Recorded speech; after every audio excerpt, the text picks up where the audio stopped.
Going to South Carolina.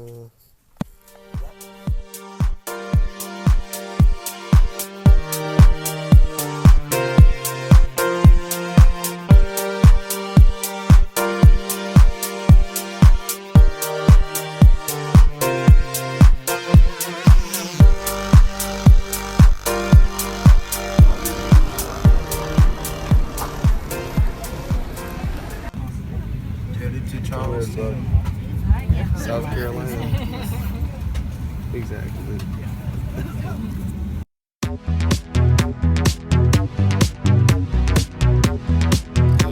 morning, South Carolina.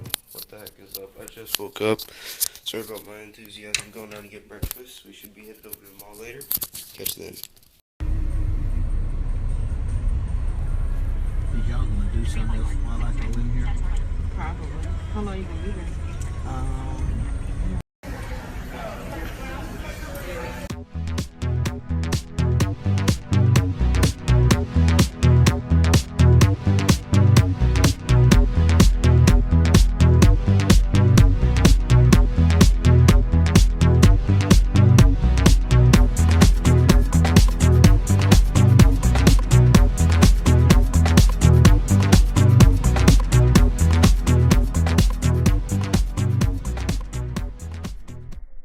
Driving around here today.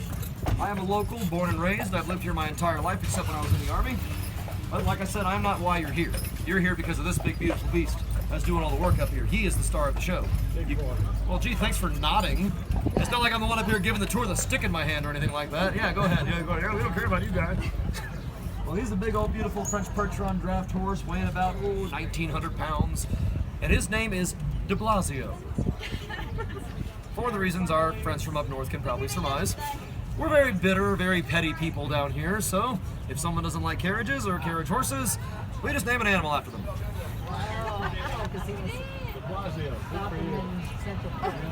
Yep. Now, they'd be the ones to ask back there. I don't know. I couldn't tell you.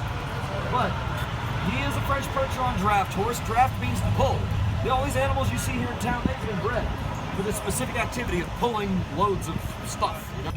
Draft means to pull, folks, and we get these animals way easier than their old job, believe you me.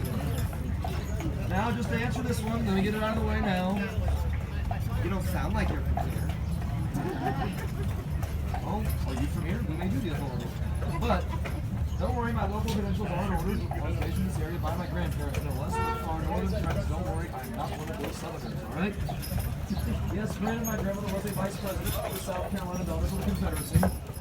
I'm not one of those southerners.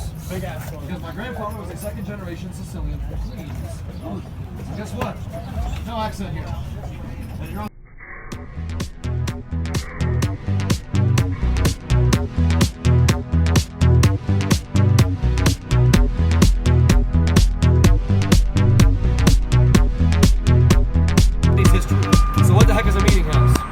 That is what you were legally required to call your church during the colonial period, if it is not the Church of England.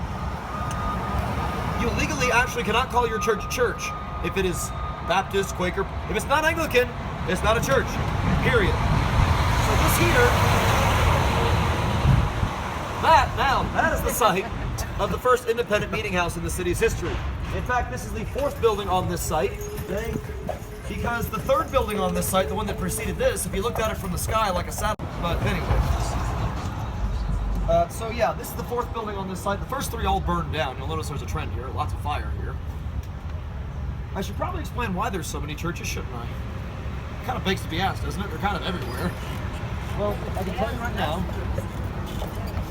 right now, it was not because of all the taverns, all right? That wasn't why we have all the churches.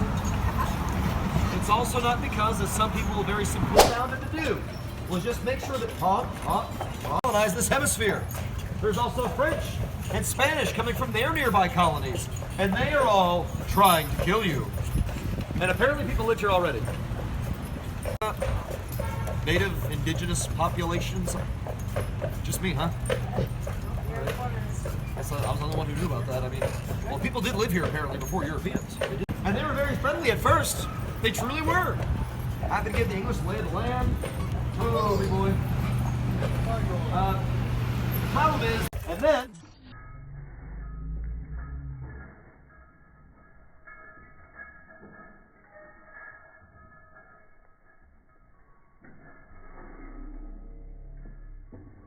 across the ballpark.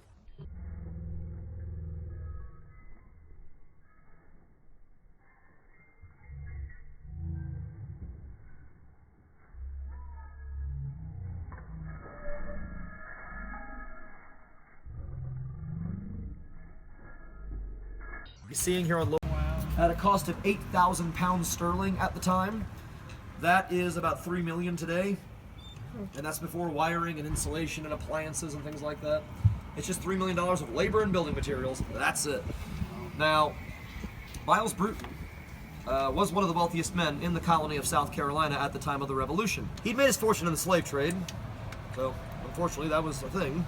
But he should have been one of our signers of the Declaration of Independence from South Carolina.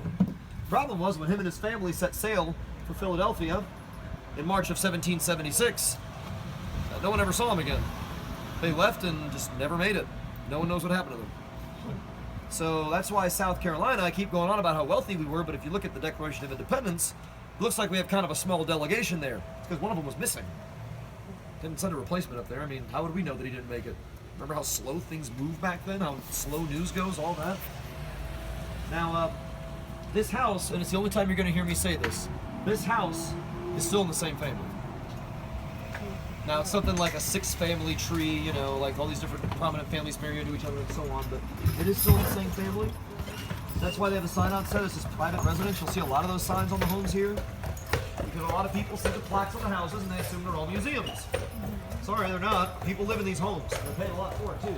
A lot of people ask me that. So do people live in these homes? They see the hand-blown glass panes in the windows, and they're just so, oh my goodness, they have lights, they have electricity. It must get so hot in the summer. Do they have air conditioning and fans? How much that house was worth, or this, or that one, or that one, or that one, or any of them?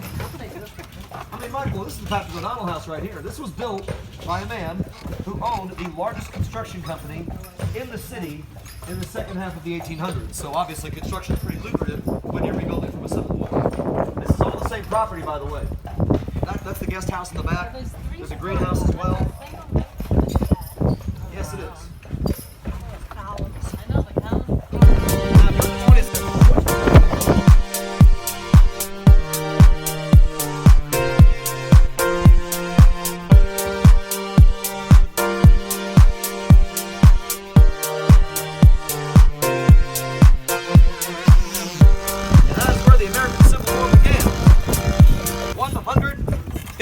Years, 10 months, 28 days ago. Not that we keep track.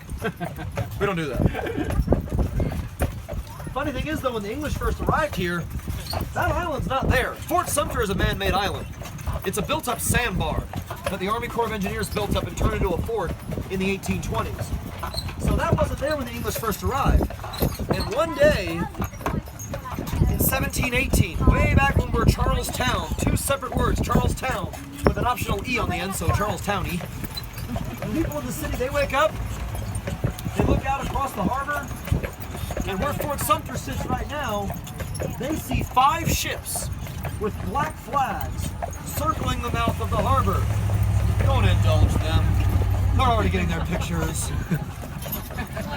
I love you, all of you, I swear. I'm just messing. On Facebook. I'm just fooling. Say again, miss? You might be on Facebook. Anywho. No, and? You gotta learn one day. So, anyway, point is, those 5 ships that are out there, it is Blackbeard's fleet. And they are holding the city hostage. And they will hold the city hostage for 2 whole days for syphilis and STDs Where like angry that. grandpa was one day. Really? No, penicillin's still 2 centuries away. Yeah. Drinking mercury. Oh. I'm gonna go crazy. Did it work? Well, yeah. If you ever read stories of, well, it's called